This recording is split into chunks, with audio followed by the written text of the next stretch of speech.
Hi and welcome to a new and a very special episode of your weekly medical TV show on Alkarma TV, White Coat. Why it's very special? Simply because it's White Coat first anniversary or birthday. We wouldn't have made it that far without loving, supporting, and interactive audience like Alkarma TV audience. And here in Alkarma TV, we don't like to say audience, but we consider you as our big family in front of the screen. We wouldn't have made it that far without a management team that believes in the message we deliver and always want to present the best. That's why I would like to thank Samuel Stefanos, the founder of Alkarma TV, for the support. And since the teamwork made the dream work, so I would like to thank the amazing crew for White Coat. Starting from our directors, Magdi Khalil, Charlie Pshay, with the amazing two cornerstones of the program, George Bshara and Joy Bshara, with the rest of our amazing crew, Joseph Kalini, Hani Ramses, Ahmed Saeed, Hedy, and Jonathan. Thank you so much. You guys are doing a very amazing and great work. I would like to thank my family, who is always the support and the backbone in today's episode. In today's episode, we'll focus on preventive medicine screening test and immunization. A screening test is done to detect the potential health disorders or the disease in people who do not have any symptoms of the disease. The goal is early detection and lifestyle changes or surveillance to reduce the risk of the disease, or to detect it early enough to treat it most effectively and efficiently.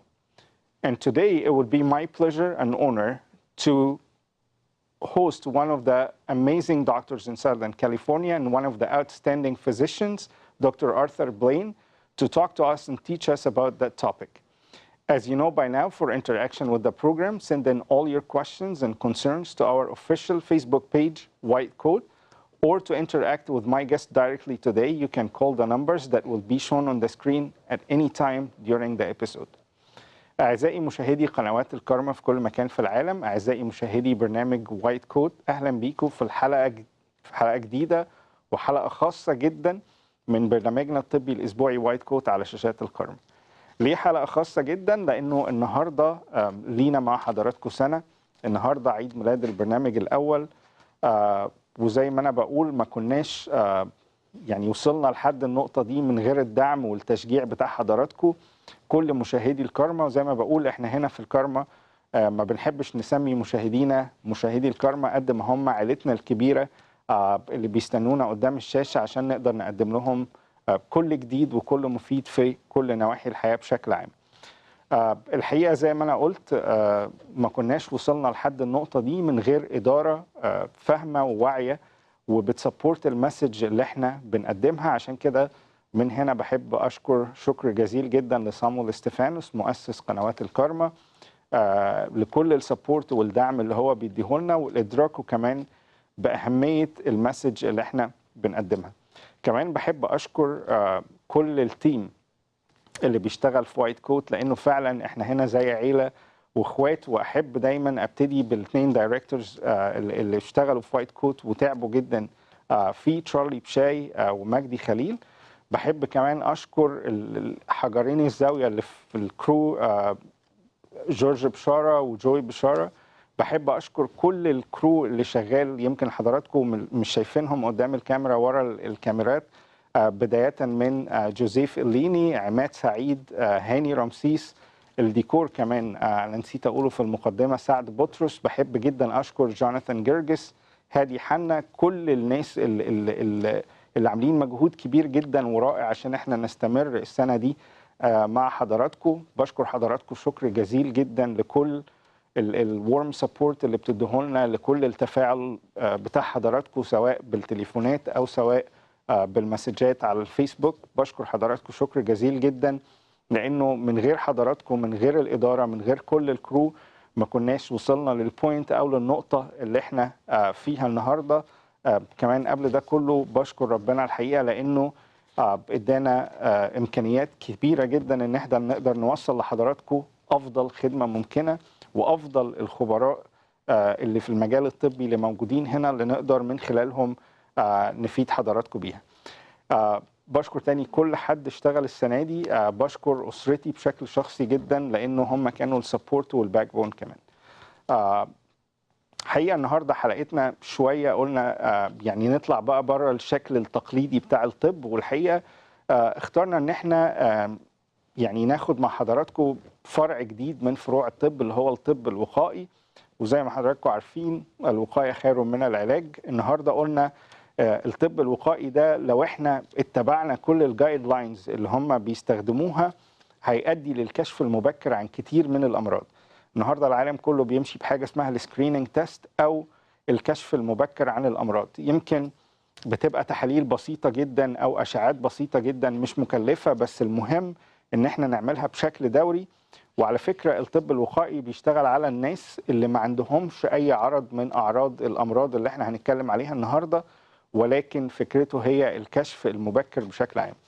الطب الوقائي أو السكريننج تيست اللي هي التحاليل الكاشفة عن الأمراض أو الأشعات الكاشفة عن الأمراض، زي ما أنا قلت النهاردة هنتكلم على 3-4 أمراض مهمين جدا، أهمهم على الإطلاق واللي بدأ ينتشر بشكل كبير جدا سرطان الثدي، تاني أكبر نوع من أنواع السرطانات لدى السيدات تحديدا. هنتكلم كمان على سرطان البروستاتا مهم جدا، سرطان القولون، يعني هنتكلم كمان على كل التحاليل والأشعات اللي المفروض نعملها في كل مرحلة عمرية عشان لو في لا قدر الله أي حاجة نقدر نكتشفها بدري، نعالجها بدري، ما يبقاش ليها مضاعفات صحية خطيرة. بيسعدني ويشرفني النهارده ان يكون معايا واحد من احسن الناس اللي بتتكلم في الطب الوقائي في جنوب كاليفورنيا، دكتور آرثر بلين. زي ما حضراتكم خلاص بقى عارفين، اي اسئله لحضراتكم عن اي مرض، عن طرق الكشف المبكر عن اي مرض، لو في تقدروا تبعتوها لنا على صفحتنا الرئيسيه على الفيسبوك وايت كوت الكرمة تي في. كمان لو حضراتكم ليكوا اي اسئله عن طرق كشف مبكر لاي مرض من الامراض وعايزين تتواصلوا مع ضيفي النهارده، تقدروا تتصلوا بالارقام اللي هتبقى موجوده قدام حضراتكم على الشاشه. تاني عشان اختم المقدمه، بشكر حضراتكم شكر جزيل جدا، بشكر اداره الكرمة، بشكر كل كرو العمل على السنه اللي فاتت، وان شاء الله السنه الجديده نوعدكم انها تبقى سنه مليانه بكل ما هو جديد في عالم الطب مع افضل الخبراء المتواجدين هنا في الولايات المتحده. ويلا بينا نبتدي فقرات برنامجنا النهارده من وايت كوت.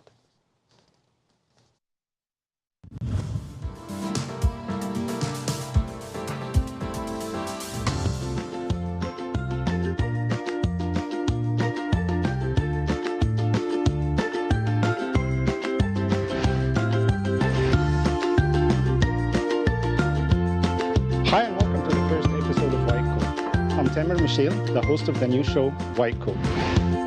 And people began to drink alcohol as a social lubricant, and from there they began to misuse it, and they abuse it. Not focus so much on the chemical and think more of the brain, in other words, the person. Behavioral interventions are crucial. What we have to recognize is a non-judgmental, loving, compassionate support. The best way to treat addiction is to prevent it, okay? So be very mindful, be educated, work with a doctor that knows what they're prescribed. I would hope through programs like yours, getting the word out, that people understand it's not that they're bad people, it's just that they're ill. Take care of your sleep if you want to sleep. Go to bed at about the same time every day. Most of our communities across the country are struggling in one way or another with drugs. It affects our level of productivity, it affects our kids in schools. You don't want to take anybody for granted. I mean, Henry and I, for instance, when he does the dishes every night, which he loves to do for some reason, I always thank him. We can have excellent diabetes control, and we can prevent most complications if we start early enough. To discontinue any sugary drinks or only have 1 cup a day. Number 2, be aware of your calories. Thank you for your overwhelming support and your wonderful interaction with White Coat.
God is an awesome God.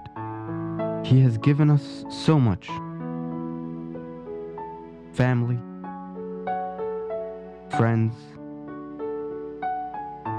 a roof over our heads, food on the table, and His greatest gift ever, His only begotten Son, crucified for our salvation. Isn't it time to give back? Alkarma TV, millions for Christ.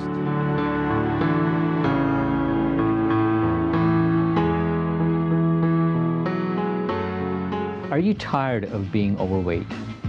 Do you suffer from diabetes? Do you suffer from hypertension? Do you suffer from obstructive sleep apnea? Do you suffer from hypercholesterolemia? Have you suffered from heart attacks in the past? Strokes in the past? Are you tired of being ostracized in public? Well, I have a solution for you. Robotic bariatric surgery. This can completely change your life. I'm Dr. Bobby Baskerau. I'm a robotic bariatric surgeon. I do robotic weight loss surgery, which can completely change your life. I offer 3 different types of surgeries that can completely change your life. The sleeve gastrectomy, the lap band, and the Roux-en-Y gastric bypass. One thing that's very unique about our program is that we have a dietitian, and you will get counseled on what to eat, what not to eat, and how to optimize the utilization of your tool for good weight loss.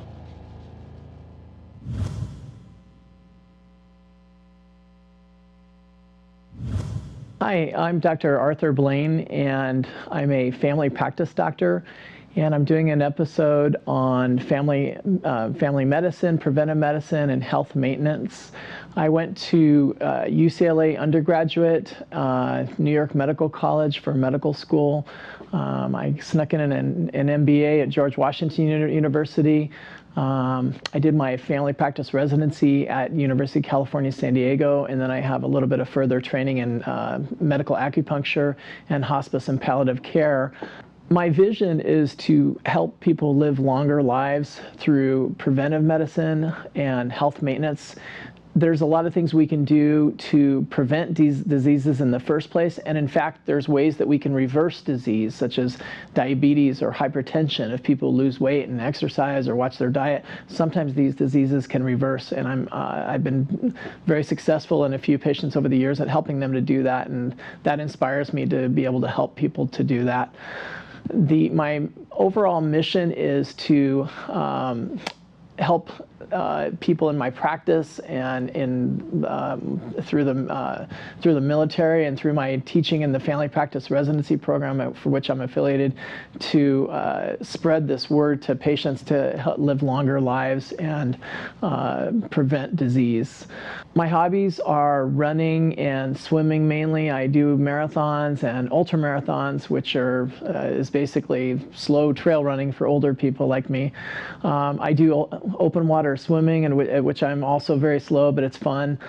I coach soccer and basketball for my kids, and I'm an assistant scoutmaster for Boy Scouts and do a lot of fun camping and activities with my children.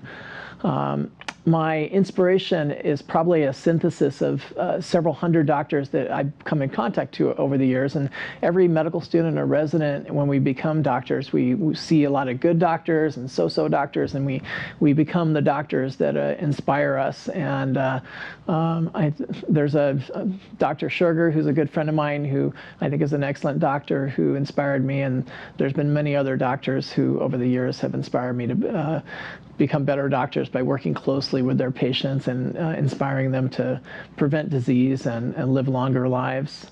Stay tuned for me on an episode of White Coat on Alkarma TV.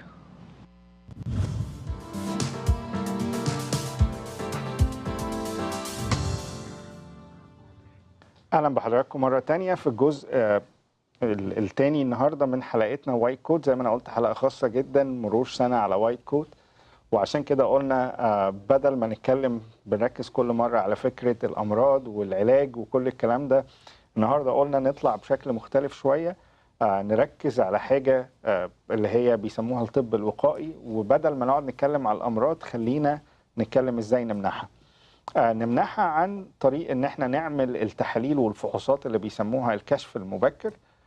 أنواع كتيرة قوي من الأمراض ممكن يحصل الكشف المبكر عنها ويتم علاجها في مرحلة مبكرة جدا، وبالتالي المريض ما يمرش بالمضاعفات دي على الإطلاق.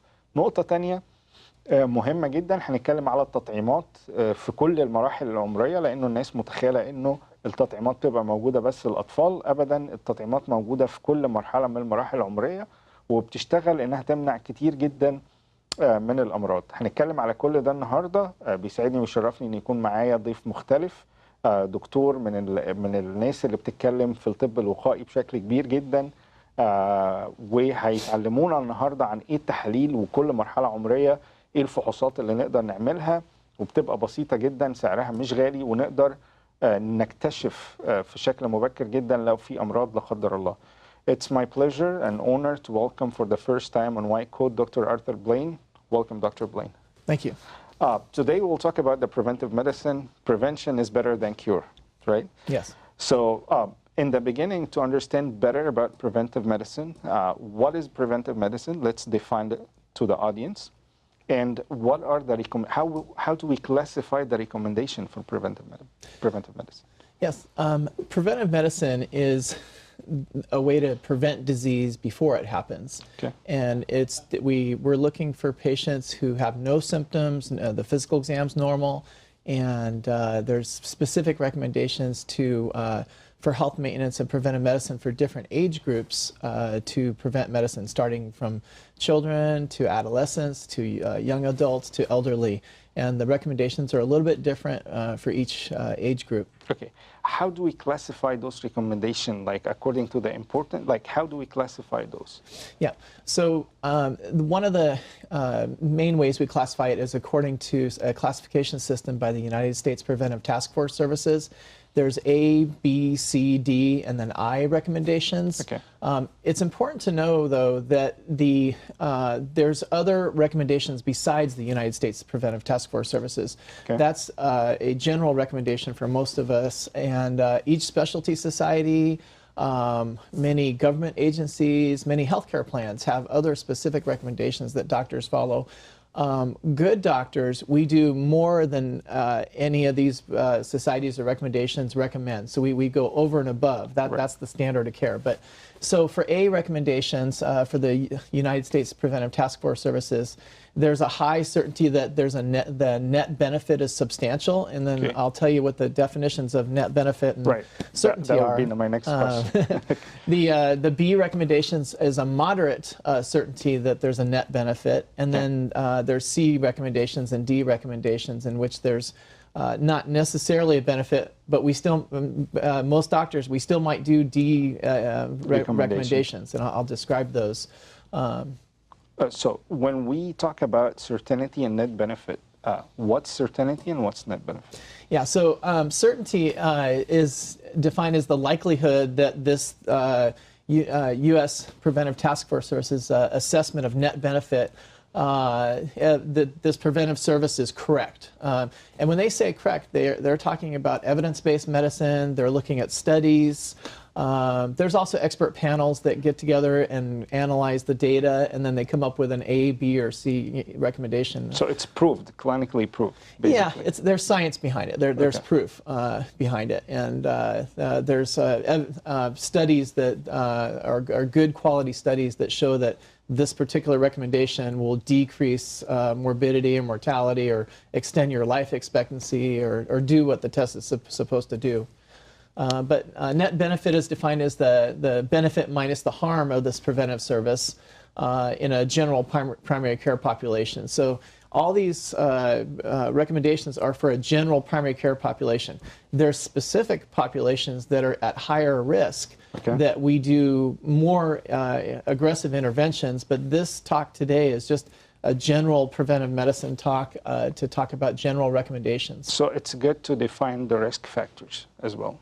Yes. To screen those people. Right, right. And certain populations have certain risk factors. So if you're over 50, all cancers increase. Okay. so we're more aggressive at screening for certain cancers.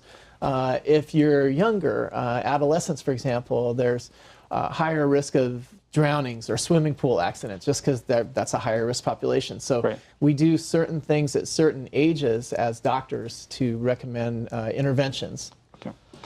الحقيقة سؤالي لدكتور بلين النهاردة ايه هو فكرة عشان حضراتكم قبل ما ندخل في فكرة ايه هي التحاليل ايه هي الاشعاعات اللي نقدر نعملها في كل مرحلة عمرية عشان نكتشف الامراض بشكل مبكر جدا ونقدر نتعامل معاها زي ما انا قلت ايه هي فكرة الطب الوقائي وايه هو تعريف الطب الوقائي بشكل عام. فقال لي انه الطب الوقائي بيمشي بخمس بيمشي بريكومنديشنز او بيمشي بحاجة اسمها توصيات طبية. طيب التوصيات الطبية دي جت منين؟ جت نتيجة أبحاث ونتيجة تجارب طبية إنه لما اتعمل التحاليل دي أو الأشعاعات دي أو الفحوصات دي على البيشنتس دول أو مش هقول البيشنتس الناس اللي هم معرضين إن هم يصابوا بالمرض ده قدرنا نكتشف بدري حاجات كتير منهم كمان قدرنا نتعامل معاهم بشكل مبكر جدا. الحقيقه الريكومنديشنز دي او التوصيات دي بيقسموها لخمسه كاتيجوريز كبيره جدا. الكاتيجوري الاولاني اللي هو A و B و C و D و I. شفنا الجدول مع حضراتكم اللي هنقوله النهارده ينتمي للكاتيجوري A ده حاجات لازم تتعمل في المراحل العمريه دي لانها مثبته طبيا بشكل كبير. كاتيجوري B نفس الحكايه بنسبه اقل شويه ولكن تم اكتشاف التحاليل اللي في المرحله دي او الامراض اللي في المرحله دي بشكل مبكر لما عملنا الفحوصات الطبيه دي. فده مهم جدا جدا جدا ان احنا نتبع النصائح الطبيه دي ونتبع الارشادات دي ونعمل التحاليل ده في كل مرحله عمريه هنقول لحضراتكم عليها. وهنبتدي دلوقتي بمرض امتى نقدر نعمل له السكرين او امتى نقدر نعمل له الكشف المبكر او امتى نقدر نعمل له النوع ده من التحاليل او الفحوصات. هنبتدي بمرض واول مرض في الكاتيجوري بي تحديدا لانه هي اكتر الحاجات المستخدمه هو تمدد الشريان الاورطه بشكل عام. Dr. Blain, let's start with grade B and some recommendations about abdominal aortic aneurysm. Sure. So when do we screen? Who's in risk factor? Like who's in risk, as you said, and what we do at what age?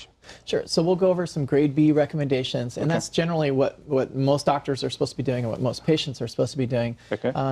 I found this preparing this talk interesting because things change. Right. So 5 years ago, 10 years ago, they didn't have some of these recommendations, or there's new recommendations now. Sometimes every 1 or 2 years things change. So it's very important for doctors and patients to be up to date on the most recent recommendations. But this is a relatively new recommendation. Abdominal aortic aneurysm is a weakening of the wall of the aorta, which is the big blood vessel that comes out of your heart and goes down to your legs and abdomen. And it's a one-time screening, ages 65 to 75 in men who have ever smoked. So sometimes that... So 65 to 75, yes, whomever smoked should go through this screening test. Right. Okay. And they literally mean like, I don't know, I smoked a pack of cigarettes when I was in junior high. That counts. Oh, so even one pack of cigarettes during high? Okay. Yeah, it's because smoking any cigarettes in your entire life gives you a slight higher risk in men only of an abdominal aortic aneurysm, which if it goes undetected can kill you. Okay. So we should do this screening test between 65 to 75 for anybody who ever smoked. Right, and the other half of this, which is not really talked about too much, is that it's number one, it's covered by insurance, and number two, like if you do it at age 64, it's not covered by insurance. Okay. Based upon these recommendations. And what kind of test is it, just to let our audience know? It's an ultrasound. It's the same ultrasound that you do on your belly when you're pregnant, except you do it up here on the abdomen, and it looks for this weakening or widening of the aorta. So it's not invasive, it doesn't hurt, very simple and easy to detect. Yeah, it's completely asymptomatic, and it doesn't bother you at all. الحقيقة أول تحليل النهارده في المرحله او الفئه العمريه اللي ما بين 65 سنه ولا 75 سنه. والحقيقه انا عايز اركز على ده جدا لانه كتير جدا في العالم الحقيقه بيحصل حاجه اسمها تمدد في الشريان الاورطه اللي هو الشريان الرئيسي في الجسم كله. بيحصل تمدد وبيحصل ضعف في الجدار بتاعه وبنشوف حالات كتير جدا بتيجي باعراض مختلفه منها الم في البطن شديد جدا طول الوقت. احيانا بيحصل انه الضعف ده بيبتدي يحصل انه الدم بيطلع بره شريان الاورطه، وبيبقى الحقيقه قاتل يعني فيتال انه يحصل حاجه زي دي. وبالتالي مهم جدا ان احنا نعمل سكريننج بدري على النوع ده. الناس اللي وانا عايز الناس تركز معايا في كل مرحله عمريه، وفي حاجه اسمها العوامل اللي بتخليك عرضه للنوع ده من الامراض اكتر من غيرك. فالحقيقه ده عباره عن سونار عادي جدا، الترا ساوند على البطن، كاميرا بنحطها على البطن من فوق، ما بندخلش اي حاجه جوه. وده بيبقى من سن 65 ل 75 سنه لاي حد جرب التدخين في حياته، ان شاء الله علبه سجاير، بيبقى عرضه لاكتر من غيره في ضعف الشريان الاورطه او ضعف الاوعيه الدمويه دي. وبالتالي التست ده كل التوصيات اللي في العالم كله الجديده بتقول انه من سن 65 ل 75 سونار ما بيبقاش غالي زي ما انا بقول، ولكن بيطمنا على فكره الشريان الاورطه في جسمك اللي هو الشريان الرئيسي لو حضرتك دخنت في اي فتره من الفترات. What else other than abdominal aortic aneurysm in grade B? So there's diabetes screening is a B recommendation. The Preventive Task Force Services recommendation is ages 40 to 70 in overweight or obese men or women.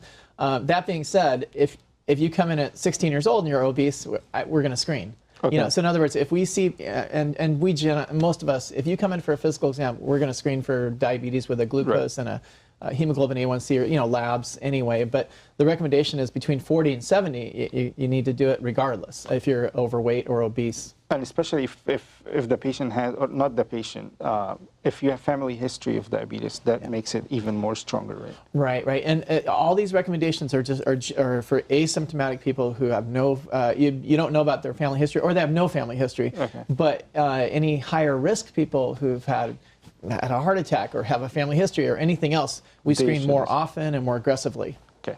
الحقيقه النوع الثاني من التحاليل من سن 40 او من الكشوفات المبكره انه من سن 40 لسن 75. حتى لو حضرتك ما عندكش اي حاجه، لو ما فيش اي تاريخ مرضي حتى للسكر في العيله، لازم نشوف نسبه الجلوكوز في الدم في السن ده، لانه بيزيد حدوثه في السن ده. وخاصة لو حضرتك وزنك زيادة، أي زيادة في الوزن بتخليك عرضة للنوع الثاني من مرض السكر زي ما احنا عارفين. وبالتالي من سن 40 لسن 70 سنة بنحب دايما نكشف عن معدلات الجلوكوز ولو مرة كل سنة، عشان بس نتأكد انه ما فيش أي مرحلة مبكرة من مرض السكر، ولو فينا نكتشفها بدري ونقدر نتعامل معها بشكل مؤثر أكتر. What else in recommendation be like? There's alcohol misuse screening for ages 18 and older. It's almost one of those recommendations that we all do anyway, but it's a specific recommendation for alcohol misuse.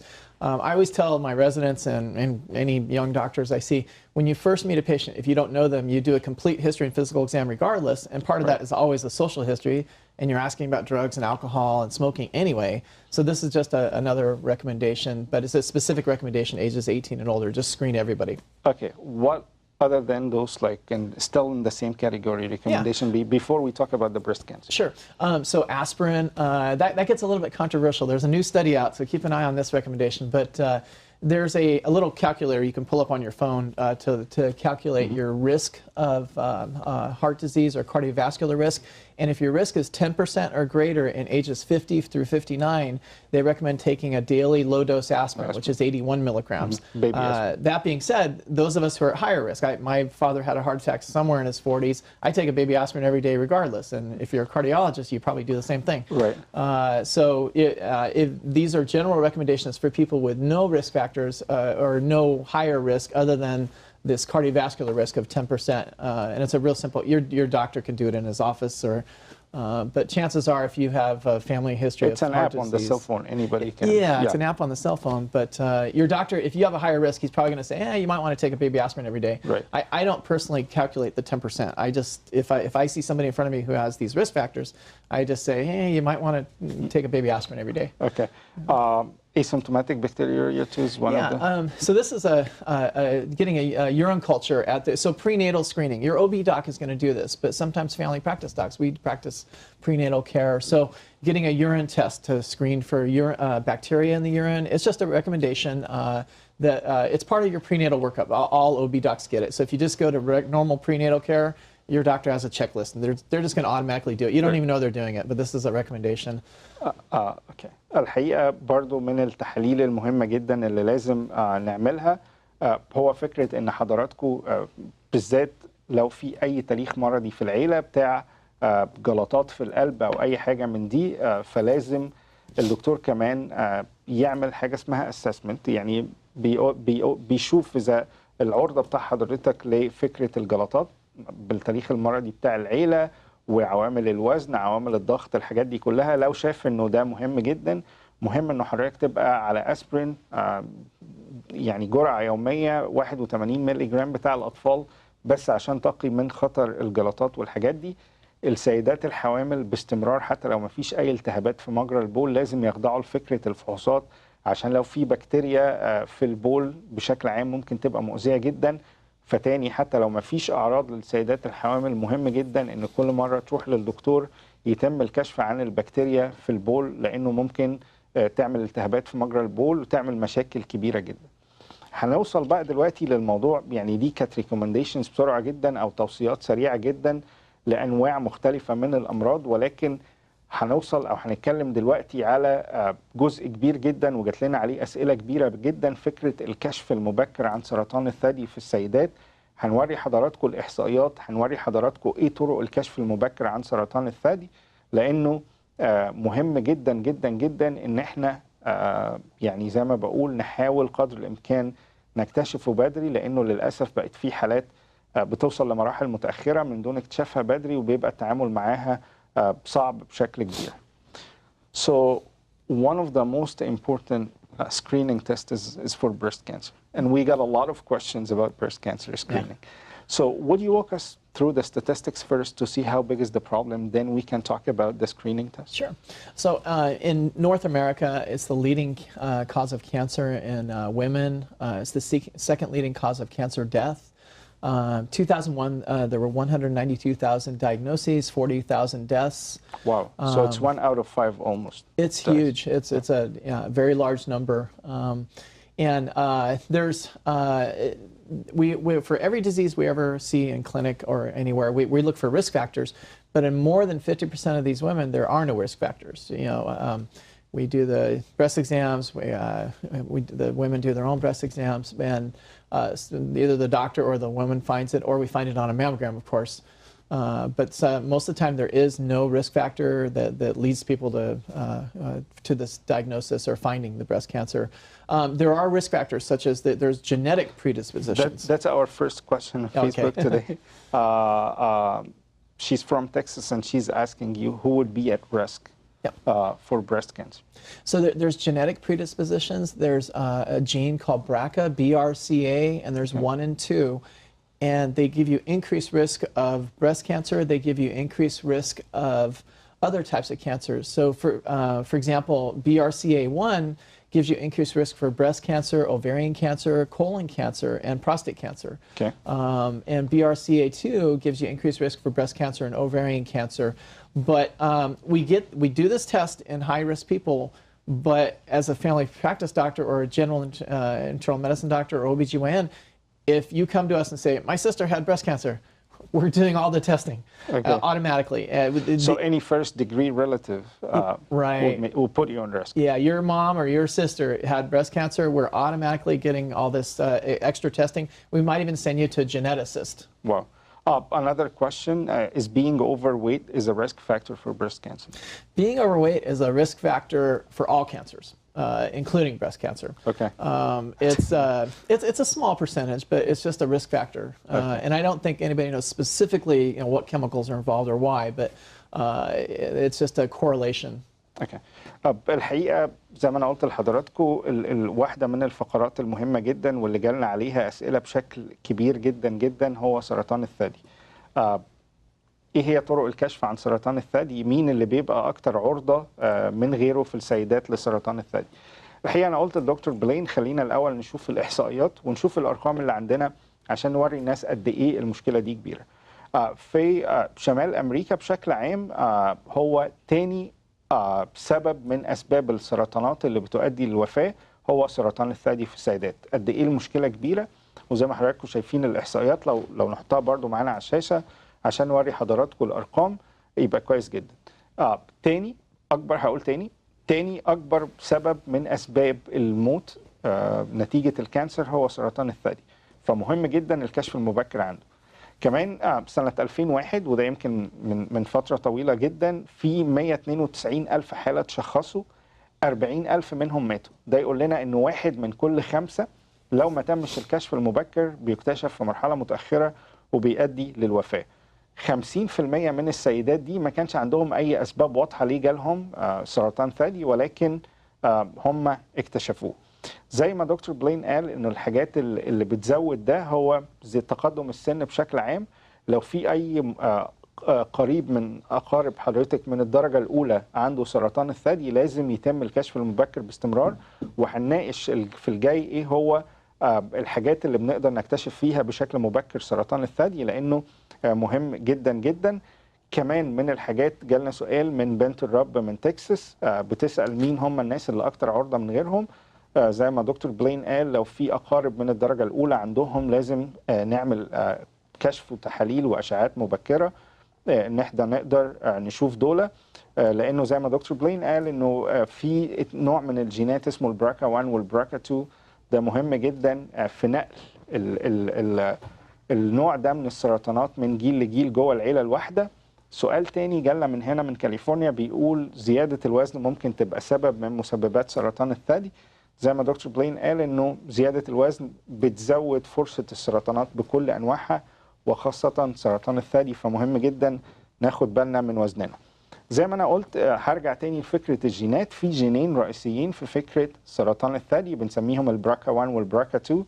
لو البراكا 1 طلع ايجابي في التحليلات ده بيزود نسبة السرطانات في الثدي والمبيضين عند السيدات، وسرطان القولون، سرطان البروستاتا في الرجالة. البراكا 2 اللي هو النوع الثاني من الجينات بيزود نسبة السرطانات في الثدي وفي المبيضين عند السيدات بشكل عام. Now we went through the statistics and we know how big is the problem. How can we screen for it? How can we detect it early? Right. So, mammogram is the way we screen for it. And there's specific recommendations for what age you start mammograms, and we talk about sensitivity and specificity, and I'm not going to go into the definitions, but basically sensitivity is how accurate it is of detecting breast cancer when you do this certain test, and then specificity is basically how you rule out other tests. So you do this test and it's positive, how you make sure it's not something else besides breast cancer. Okay. For example, cysts. People get cysts all the time in their breasts, and that's not breast cancer, that's benign, but it still might need a biopsy or something. Okay. But sensitivity, mammograms are, in general, there's a wide sensitivity, so they're 56 to 95% sensitive. All these numbers are less accurate in younger women. Okay. So when should we start doing the mammogram? Like at what age? Yeah. So for the recommendations, there's a we talk about the BRCA recommendations and the mammogram recommendations. I think after 40, sometimes it's 35. Yeah. So to go for breast cancer recommendations, we talk about biennial screening mammography for women aged 50 to 74 years old.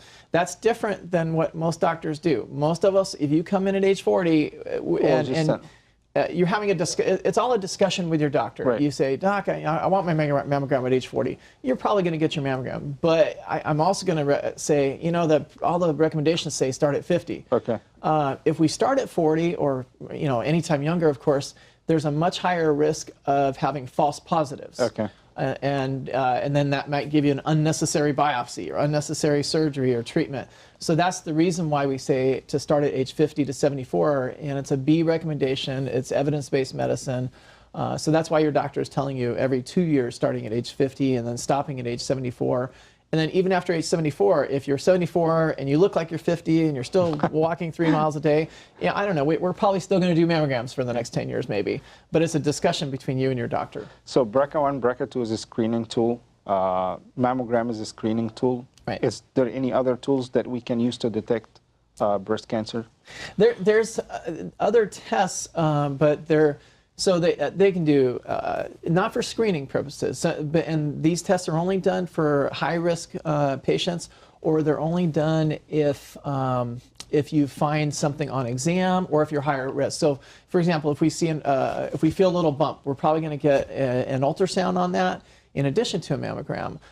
Sometimes people do MRIs, and those, if you test positive for BRCA1 or BRCA2, there's a good possibility your doctor is going to order an MRI because it's very accurate at identifying things. But it's also, you might also get some false positives. Okay, how about the clinical breast exam since, like during a visit to the primary care physician? Right, right. Is it sensitive? Is it?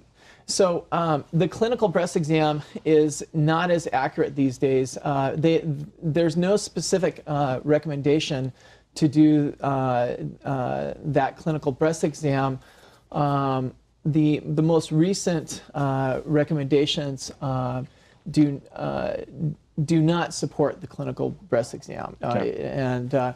But that being said, there's a difference between what the recommendations are and what doctors actually do. What real life is. Yeah, so if you come into the clinic, I'm still going to tell you to do your breast exam once a month. And if you come in for your annual woman exam, we're going to do a quick pelvic exam, we're going to do a quick breast exam to look for these abnormalities. Sometimes I'm not even going to talk to you about, this recommendation says don't do it. If I think you need it, we're going to do it. And most doctors, if you come in for a well woman exam, I'm not going to not do a breast exam. We're always going to do it. And I can think of many, many times over the last 22 years of my practice where I've found lumps or bumps and they turned out breast cancer. So I'm not going to follow certain recommendations if I think I can, it's important. Right. الحقيقة برضو من الأسئلة المهمة جدا والأسئلة اللي جات لنا عن فكرة الكشف المبكر عن سرطان الثدي. بقول تاني، الناس اللي بالذات عندهم عرضة أكتر من غيرهم هم الناس اللي وزنهم زايد عن الحد، الناس اللي عندهم أي فرد من أفراد عائلاتهم وبالذات من أقارب الدرجة الأولى عندهم النوع ده من السرطانات اللي هو سرطان الثدي. من فضل حضرتك دايما يبقى فيه سكرينينج تيست أو يبقى فيه تحاليل أو كشوفات أشعاعات اللي هنقولها دلوقتي للكشف المبكر عن سرطان الثدي. أهمهم على الإطلاق اللي هو الماموجرام أو اللي بنسميها الأشعة التشخيصية لسرطان الثدي، أو أحيانا كمان الألتراساوند اللي هو السونار العادي. الحقيقة إنه الماموجرام كل الريكومنديشن بتقول إنه من سن 50 ل 75 سنة، إلا إذا كان في أقارب من الدرجة الأولى بنعمله في سن مبكر شوية. نفس الفكرة مع الألتراساوند، ما نقدرش نعمله في سن أقل من ال 35 سنة، لأنه زي ما قال دكتور بلين إنه الأنسجة نفسها بتاع الثدي ما بتبقاش كوندنسد كفاية إنه هي تبان، وأحيانا هيبقى فيها زي ما بنقول فالس بوزيتيف أو إنه تطلع إيجابية ولكن هو ما بيبقاش فيه حاجة، فما نخدش نفسنا على الفاضي. فتاني الماموجرام أو الأشعة التشخيصية لسرطان الثدي الريكومنديشن من 50 ل 75 سنة. أحيانا بنبتدي نعملها من سن 40 لو لقينا إنه في عوامل بتقول لنا إن إحنا نبتدي بشكل بدري، زي ما أنا قلت زيادة الوزن، أقارب الدرجة الأولى، كل ده بيخلينا نعملها بشكل أكتر. على فكرة تيست يعني مش غالي، ولكن تاني بنكشف بيه بشكل مبكر جدا عن سرطان الثدي. التيست الأغلى شوية اللي هو التيست الجيني، لو في قدرة مالية إنه يتعمل، اللي هو فكرة البراكا 1 والبراكا 2، اللي هو ده تيست للجينات. لو طلعت بوزيتيف زي ما شرحناها في أول حلقة بتدي قابلية أعلى إنه يجي بالذات البراكا 1 سرطان الثدي والمبيض والقولون والبروستاتا في الرجالة. البراكا 2 بتزود فرص إنه يحصل سرطان للثدي أو للمبيضين. كمان من الحاجات اللي قال عليها دكتور بلين إنه حضرتك زي ما بيقولوا حضرتك طبيب نفسك دايما بشكل شهري ولو مرة، إنه دايما كل سيدة إن هي تحاول تحس ده في نفسها. إذا لقيت أي نوع من أنواع زي ما بنقول الكلاكيع أو الحاجات دي تروحي لدكتور حضرتك فورا. أي نوع من الحاجات، أي حاجة مش طبيعية في الثدي أثناء كشف حضرتك لنفسك عليه من فضل حضرتك استشيري طبيبك، لانه احيانا ده بيبقى في البدايه صحيح ناس كتير بتتخض من غير سبب، ما بيبقاش في حاجه، ولكن اذا حضراتكم حسيتوا باي حاجه مهم جدا جدا ان احنا نستشير الطبيب الخاص بتاعنا. الحقيقه كده نكون خلصنا عن الكشف المبكر على سرطان الثدي. تاني نوع من السرطانات المهمه جدا جدا وكتير بيحصل في العالم اللي هو سرطان عنق الرحم. So we're done with the breast cancer and the screening test for it. One of the most important screening reduction to reduce the harm for cervical cancer too. So would you walk us through the statistics for cervical cancer to see how big is the problem again? Sure. And then we'll go through the screening test. So in the United States, there's about 13,000 cases yearly of cervical cancer, 4,100 deaths. There's risk factors for cervical cancer. It's important to think of cervical cancer as a sexually transmitted disease that's caused by a virus called HPV. Okay. And there's risk factors. So risk factors include things like early intercourse at a young age, increased number of sexual partners. Smoking is a risk factor for cervical cancer, as well as all cancers for that matter. The HPV. Yeah, in the HPV, they say 95 to 100% of cervical cancers are caused by HPV. There might be a very tiny number that are not, but for the most part, it's caused by the virus. So what's the screening tools that we can use to detect the cervical cancer early? So there's the recent recommendations, and this is a grade B recommendation, is screening for cervical cancer with Pap smears, and it's between 21 and 65 years old. And you can do it every 3 years and for a Pap smear, or if you combine it with an HPV test. Cytology. Yeah, cytology, then it can be every 5 years. Now there's different recommendations. There's Preventive Task Force recommendations, there's American Academy of Family Practice, and then there's OBGYN and probably some others. So women ages 30 to 65 years old who want to lengthen their screening interval, you can add the HPV to it and do it every 5 years.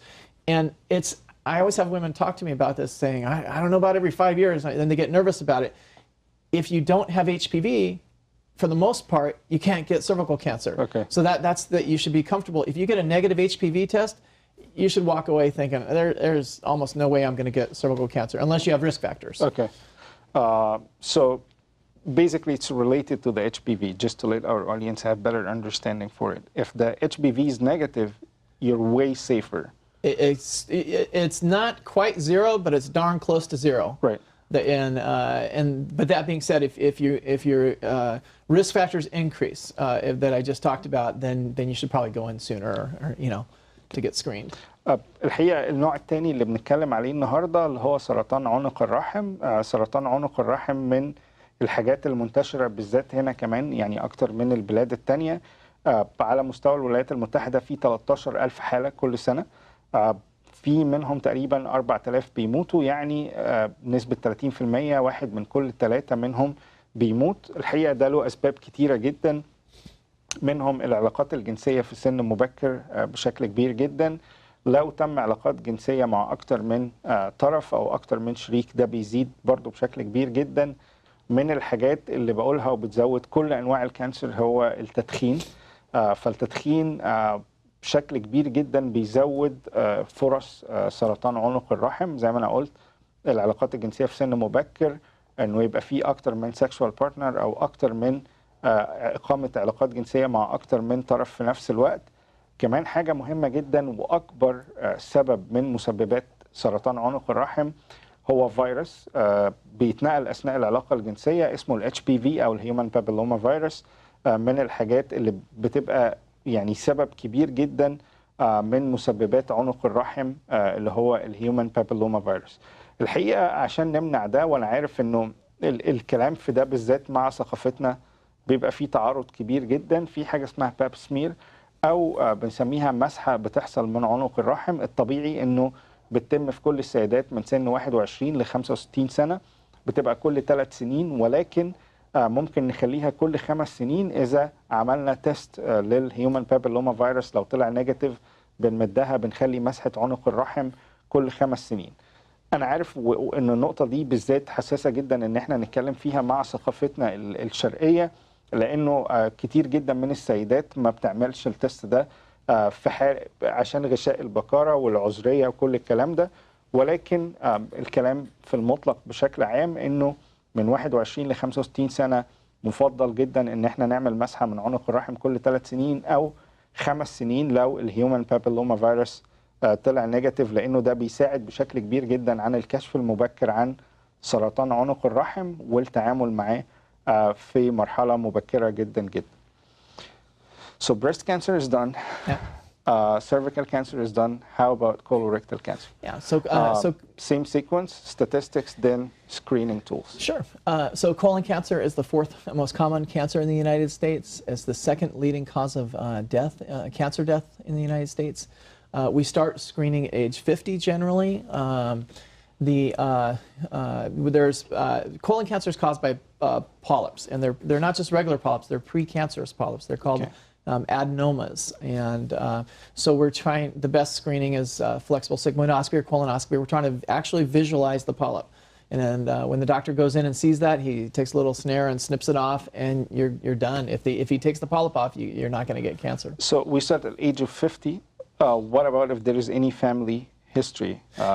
Because that's important. Yeah, for colon cancer as well as all cancers. So if there's a family history, most doctors generally follow a rule that whenever your first-degree relative was diagnosed, we start screening you 5 years before that. Okay. So if you say, God, my father got colon cancer at age 45, we're probably going to give you a colonoscopy at age 40. Okay. Or and some even recommendation says like up to 10 years younger than the youngest. Yeah, some doctors get more aggressive and do it 10 years before you get screened, and it's always better for all doctors and patients for that matter to be more aggressive at screening.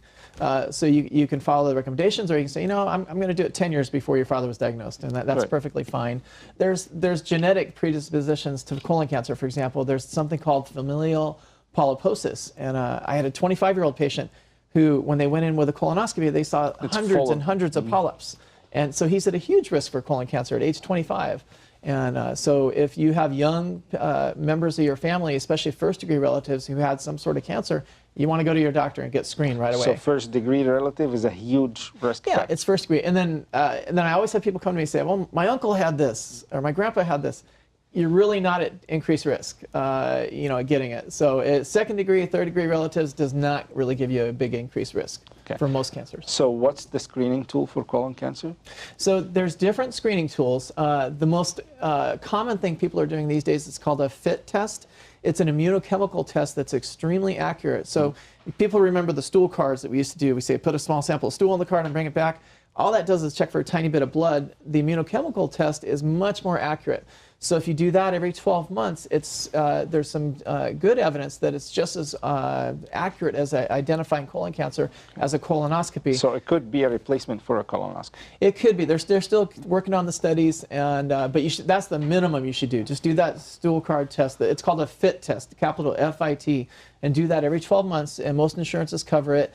It's kind of interesting. The evidence-based medicine shows that flexible sigmoidoscopy, which only goes up to about 60 centimeters or half the colon, combined with these stool cards, that's where the evidence-based medicine says it prevents colon cancer. But when you turn 50, if your insurance covers it and you don't mind getting a full colonoscopy, that goes up to 120 centimeters and visualizes the entire colon. And most GI docs and family practice docs were recommending you do that once every 10 years. Let's talk about the unpleasant test for everybody, colonoscopy.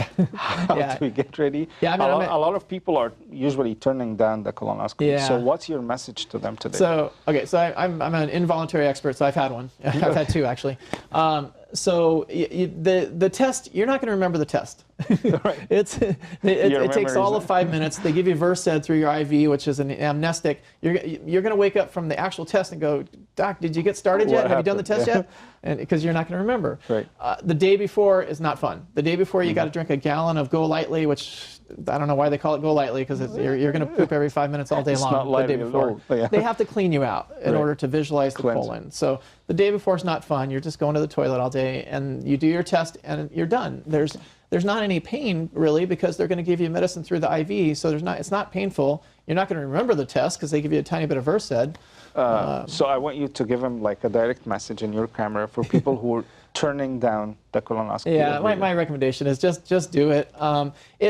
It's much easier preventing disease than it is waiting 10 years and then ending up with colon cancer and getting half of your colon removed, or chemotherapy, radiation, you name it.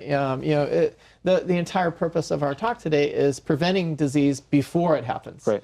So you find a little tiny polyp, the doc goes in and snips it off.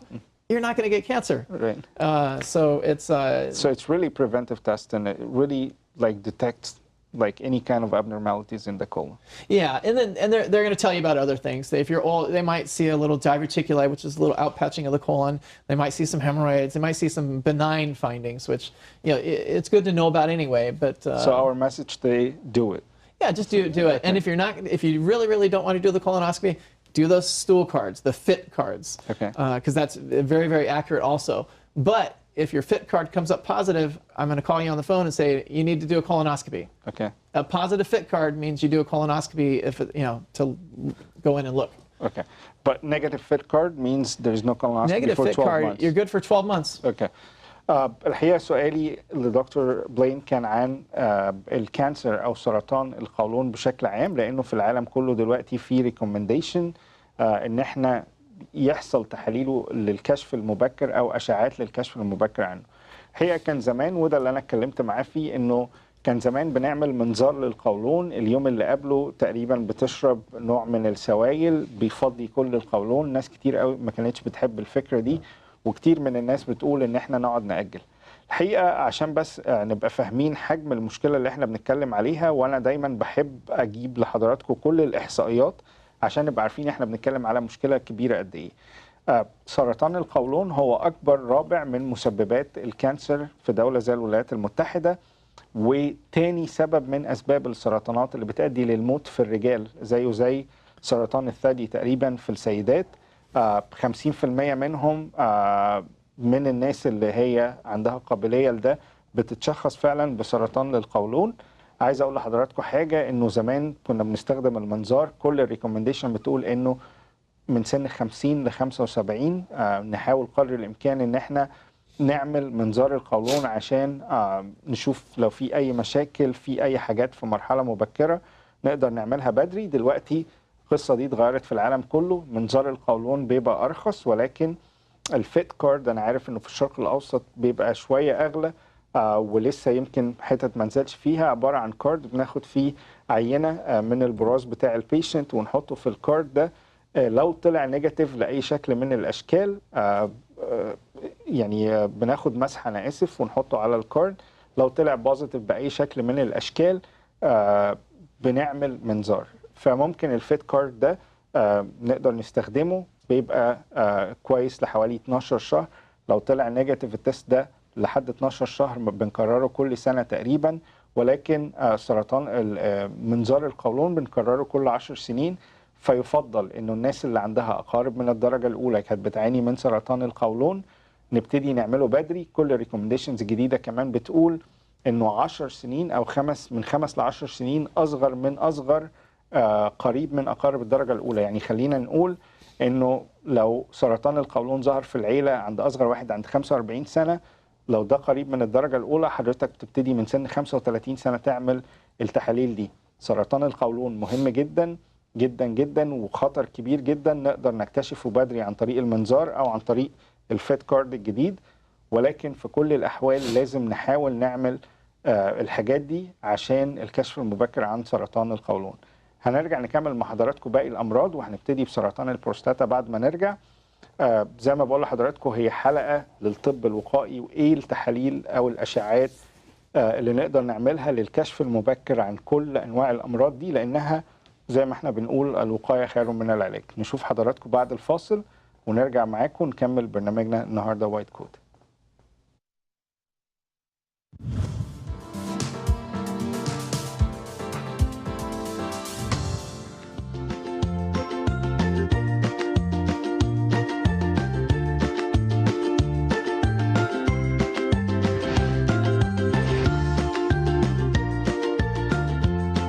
Hi and welcome to the first episode of White Coat.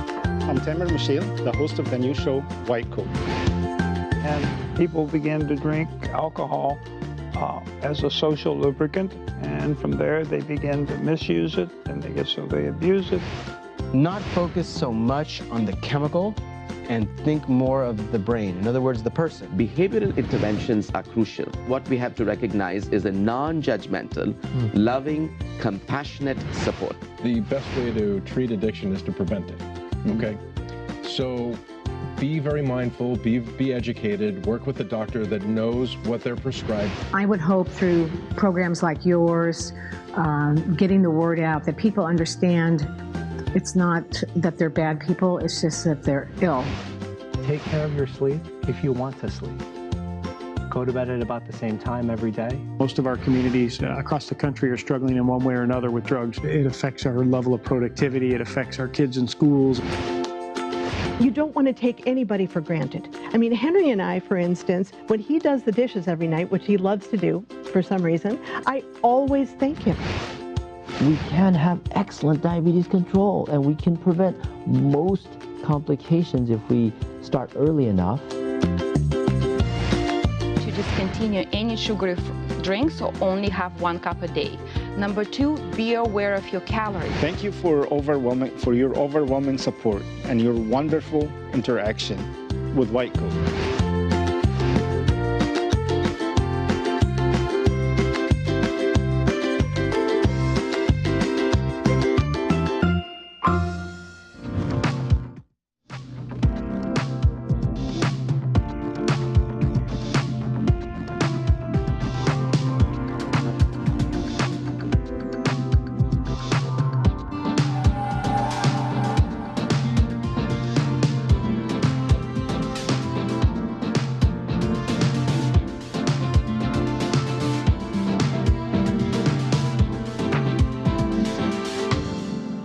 Are you tired of being overweight?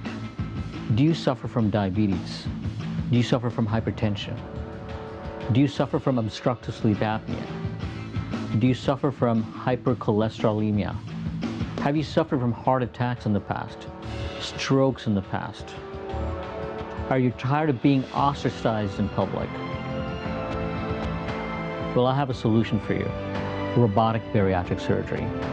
This can completely change your life. I'm Dr. Bobby Baskerau. I'm a robotic bariatric surgeon. I do robotic weight loss surgery, which can completely change your life. I offer 3 different types of surgeries that can completely change your life. The sleeve gastrectomy, the lap band, and the Roux-en-Y gastric bypass. One thing that's very unique about our program is that we have a dietitian, and you will get counseled on what to eat, what not to eat, and how to optimize the utilization of your tool for good weight loss.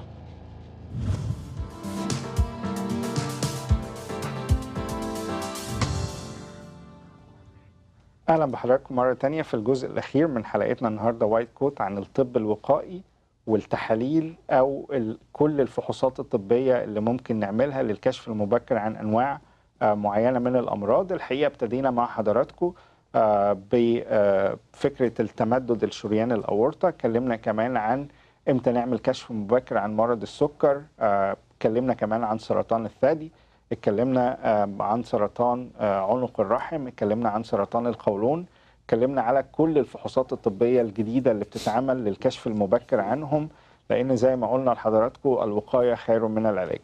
ركزنا كتير بالذات في سرطان الثدي وسرطان عنق الرحم على السيدات. الحقيقة بالنسبة للرجال واحد من أكتر السرطانات المنتشرة جدا في العالم هو سرطان البروستاتا. Dr. Blain, prostate cancer for men. Statistics and screening tools for it. And let's go talk about, a lot of them are controversial. So let's talk about this part. So prostate cancer screening is a little bit controversial these days, but it's actually clearer than it sounds. This is near and dear to my heart. My uncle got diagnosed at age 49 with metastatic prostate cancer, and my cousin just has prostate removed last month at age 54. But those are second-degree relatives, so that doesn't necessarily give me a big increased risk. But prostate cancer is the second leading cause of cancer death among men in the United States. Wow. 189,000 new cases every year. Just like all cancers, the risk increases with age.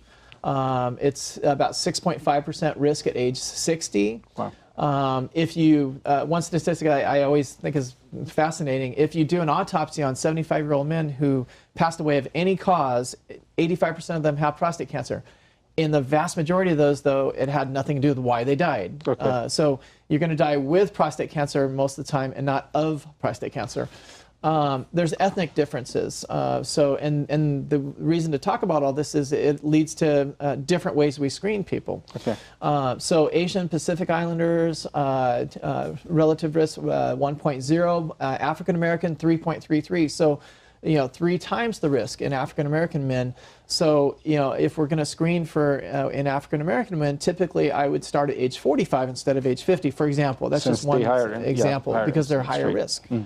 So black men have a higher incidence rate of prostate cancer. Most men will not die of their disease. Okay. I have a question here, since you said most men will die not of the prostate cancer, right? So how it's the second leading cause of cancer death among men in the United States? Is it like a little bit contradicting here? No, it's still extremely a common cancer. I think even that part is controversial. Like, then why is it still the second leading cause? And I think part of that may or may not have to do with decreased screening rates these days. Okay. That we still have to get studies to show that. But that being said, what a lot of clinicians and general family practice doctors and internal medicine and doctors are doing these days, you're walking into the office at age 50 and the doc, I've heard it happen, the doc says, the recommendations say don't screen, so I recommend you don't do the screening. That's not what the recommendations say. Okay. The recommendations, it's a conversation. It's always a conversation saying, and I can tell you my. It's an agreement. Yeah. Well, I personally sit down with every patient who's in this over 50 age group, and I say, the recommendations don't necessarily support cancer screening. And I describe to them what prostate cancer screening is. It's always 2 things. It's a digital rectal exam, so I can feel the prostate on the rectal exam, and it's a PSA blood test. So I tell them what it is.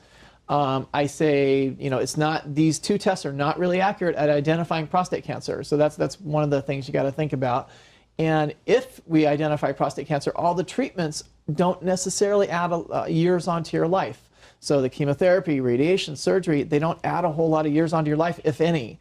Yeah. And then the conversation becomes, okay, well then why do the testing if I can't add years onto my life? It's like, well, personally, I want to know if I have prostate cancer at age 45 and not die. I've diagnosed plenty of prostate cancers in people in their 50s, and I know I added years onto their life by diagnosing it early, but the evidence-based medicine doesn't necessarily support that. Okay. So those are the statistics. What are the screening tools that we can use? How accurate they are? How often we can do them? So starting the new recommendation is age 55 to 69. We used to start at 50, and for the recommendations. That being said, I personally started at age 50 in my practice, but it says the U.S. Preventive Task Force Services says 55 to 69 years old, and it doesn't say do a rectal exam and a prostate exam. It says have a discussion. Okay. So you're having a discussion with your patient. You're describing the recommendations. You're describing the risks of getting the test. You're describing possible false positives, for example. Okay. And by the way, it's really important to realize that this discussion and every discussion we're talking about in this talk today is in asymptomatic patients. It's in people who have no symptoms. Okay. If you go to your doctor and say, Doc, I'm urinating 4 times a night, or my stream is decreased, I'm going to screen for prostate cancer. Now I'm looking for it because you just told me a symptom.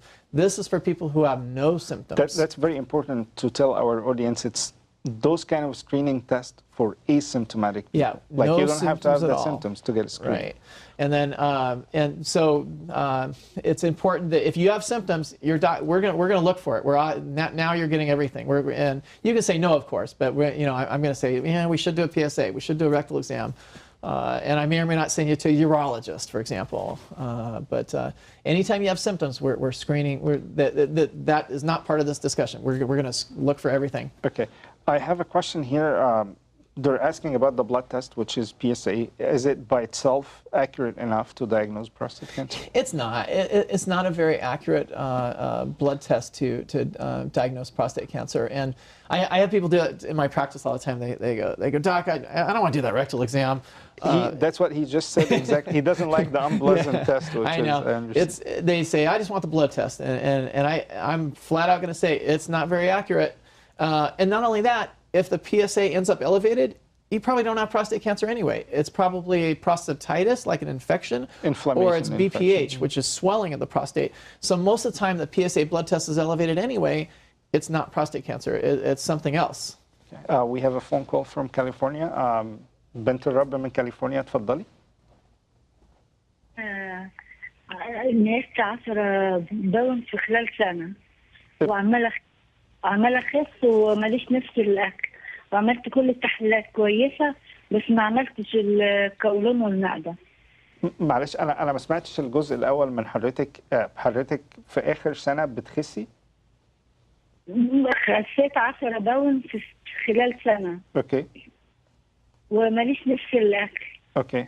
عملت كل التحليلات والإشاعات ما فيش غير عملت المعدة قبل كده قال في التهاب. اوكي. والقولون قال في تقرحات من 5 سنين. اوكي. حضرتك عملتي كل التحاليل الثانية؟ إشاعات وتحليلات وكل حاجة. Okay. She has been losing weight lately, 10 pounds in the last year. She doesn't have an appetite. And she has done all kind of like screening test, I think. حضرتك عملتي القولون كمان؟ عملت القولون من 5 سنين طلع فيه تقيحات. She has done colonoscopy and she had ulcers on it.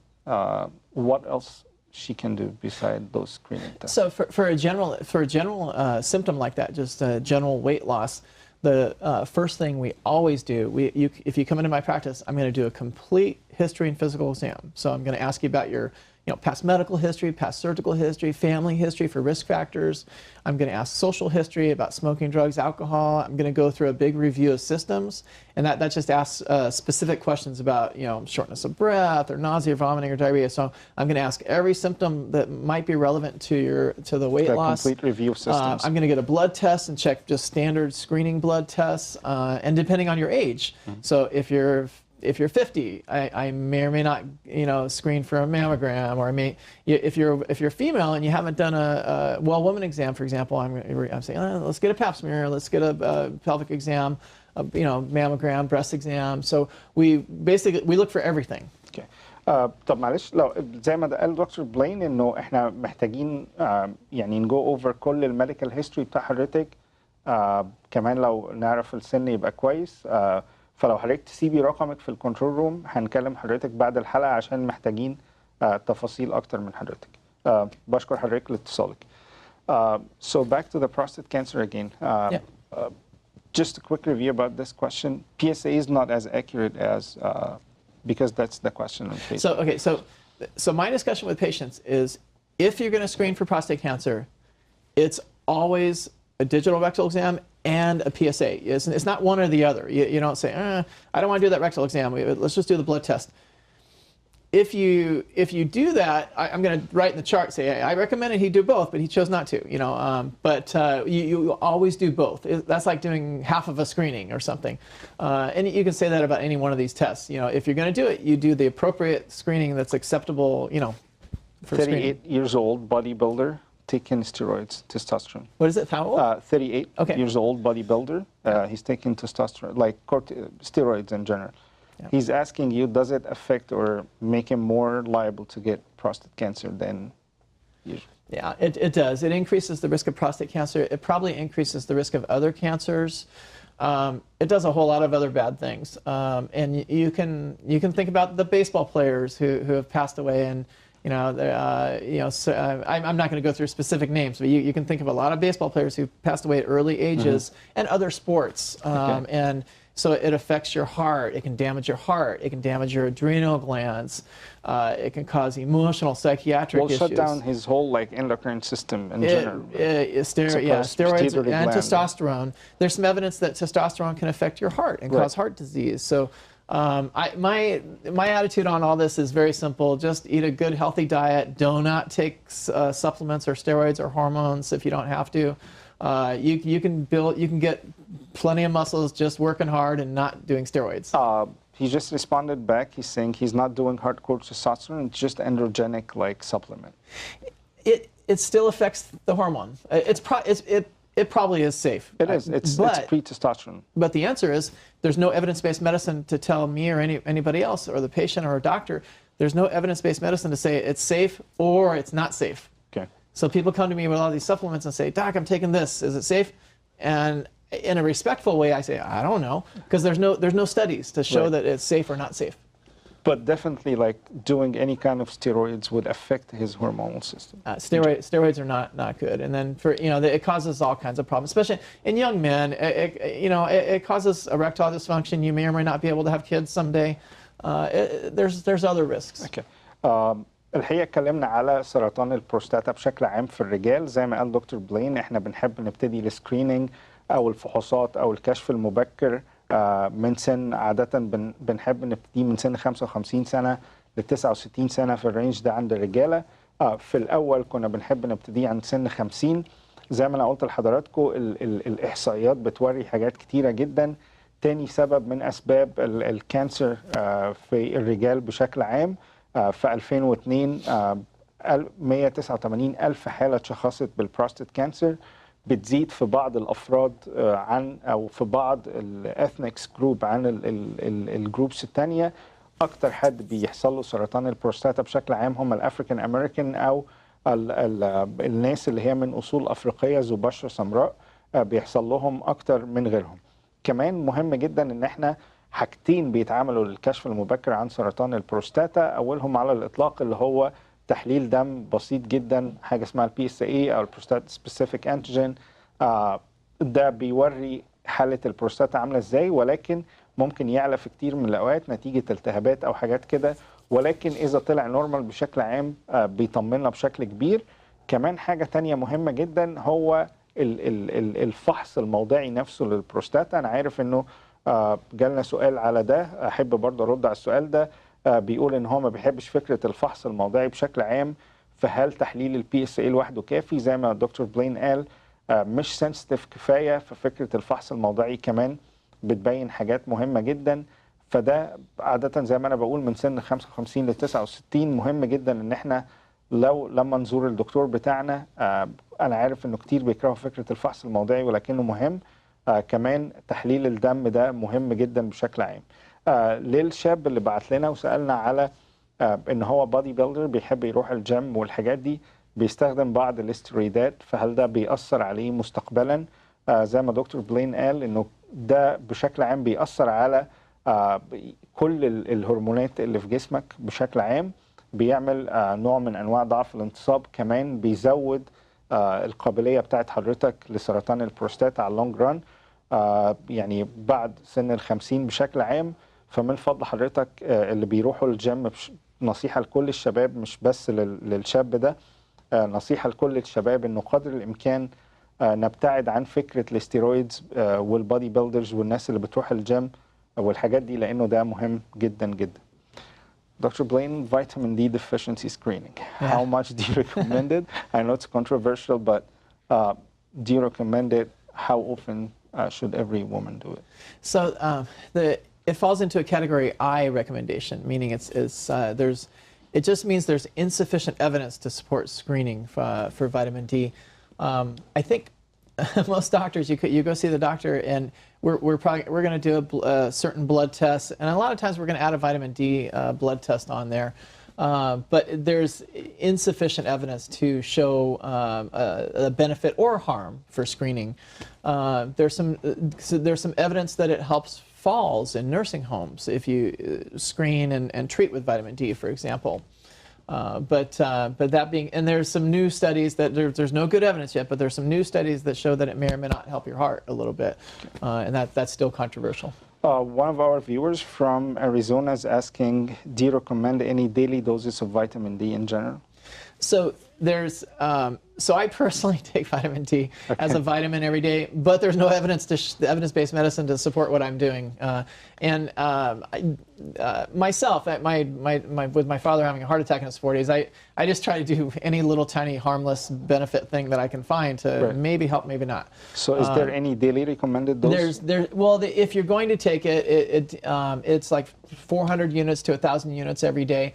And again, this is for asymptomatic, so people with no symptoms. So there's other recommendations. So if you're a woman at age 65 or certain ages, and you have osteoporosis, so we're giving much higher doses because we're trying to decrease the chance or prevent fractures, for example. But in asymptomatic people who have no risk factors or falls or fractures, it's probably like 400 units is probably fine, or anything in the supermarket. But again, there's no science to show. Yeah, with osteoporosis, it's much higher. Well, if you've had I don't know, some people I've seen people get a fracture walking down the hall. Wow. or they're called non-traumatic fractures that don't, if I fall off a one-story building, of course I'm going to fracture my arm or whatever. But if you do things that you should not get a fracture and you still get a fracture, those are, and then you screen positive for osteoporosis, we're going to get much higher doses. We give, there's a 50,000 units, once a week recommendation, but that's outside the scope of this talk, but there's much higher doses in people who are at much higher risk. Another question, how do you screen for osteoporosis, especially it's very common in women? Yeah, it's generally a DEXA scan, it's called, it's an imaging scan and they're typically looking for at the hip or femur, and there's something called a T-score, and they're comparing it to not high-risk patients. They're comparing it to average-risk patients. And if you score a certain number on that T-score, we're going to say you have either osteopenia, which is thinning of the bones, or osteoporosis, which is the actual disease process that gives you a higher risk of fracture. And at that point, we're going to talk to you about taking a medicine to build your bones up. How often do they usually do it? At what age should they start doing it, the T-score, the DEXA scan? So for the DEXA scans, I don't have the recommendation in front of me here. It's a question on Facebook, but they should start doing it, I think. Yeah, the specific recommendation, if you talk to your doctor, we'll look up the guidelines and we'll go over the specific guidelines with you about when you should screen for that. But a lot of people come in their 40s or 50s and they want asymptomatic screening, and your insurance won't pay for it. Okay. So let's say postmenopausal women are they're more liable to get osteoporosis than others. And those are people with risk factors. And if you there's an actual little algorithm that we do, and we punch in risk factors called the FRAX, capital F-R-A-X, and you can actually Google it and punch in your age and your risk factors, and it'll tell you if you have a recommendation to get screening or not. In 2 minutes, we have 2 minutes left. Quick message about vaccination guidelines. Yeah, so vaccination guidelines, it varies with age. So there's birth to 15 months, there's 18 months to 18 years old, and then there's adults.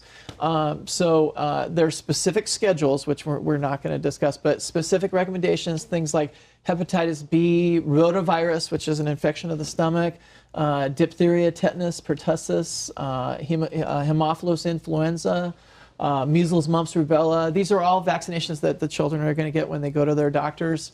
For the adult recommendations, you should get your flu shot. This is flu shot season. Okay. So go see your doctor this month and ask for a flu shot. And there's 2 reasons to treat for a flu shot. It's to prevent you from getting the flu. It's to prevent you from giving other people the flu. Right. And you got to worry about babies and elderly and immunocompromised people. So the main reason for you to get a flu shot is so you don't spread it to people who might die. Like if you're healthy, you're not going to die, but why spread it to other people? So it's a herd population. It benefits everybody if you get your flu shot. Thank you so much, Dr. Blain. It was very informative. It's a pleasure and honor, and we wish to have you back on White Coat soon. Thank you. It was my pleasure being here. الحقيقة زي ما ناقشت مع دكتور بلين فكرة فيتامين دي، عشان بس أجاوب بسرعة السؤال اللي جالنا، مهم إنه السيدات من وقت لاخر يشوفوا الليفل بتاع فيتامين دي بتاعهم. جالنا سؤال من بنت الرب من تكساس بتسال على هشاشه العظام. في تحليل اسمه الدكس سكان عاده بيتعمل بعد سن ال50 عشان نشوف هشاشه العظام عامله ازاي. فده مهم جدا ان الدكس سكان يتعمل بعد سن ال50. الحقيقه دكتور بلين اتكلم كمان على التطعيمات بسرعه جدا، قال ان هي مهمه. في تطعيمات من سن الولاده لسن 15 شهر، هنزل الجدول على صفحتنا على الفيسبوك النهارده، ومن 18 شهر ل 18 سنه. وفي تطعيمات حتى للكبار المفروض يعملوها. هتكلم بالتحديد على التطعيم ضد الانفلونزا، قال انه مهم جدا، بيقلل معدلات اصابتك بالانفلونزا كل سنه وما بيخليكش كمان معدي للاخرين. الحقيقه بشكر حضراتكم حسن الاستماع النهارده وحسن المشاهده، ونلقاكم على خير ان شاء الله في حلقه جديده. و I would like to thank all of our viewers for following us on Facebook specifically. Thank you so much for listening today, and we'll see you next week on White Coat.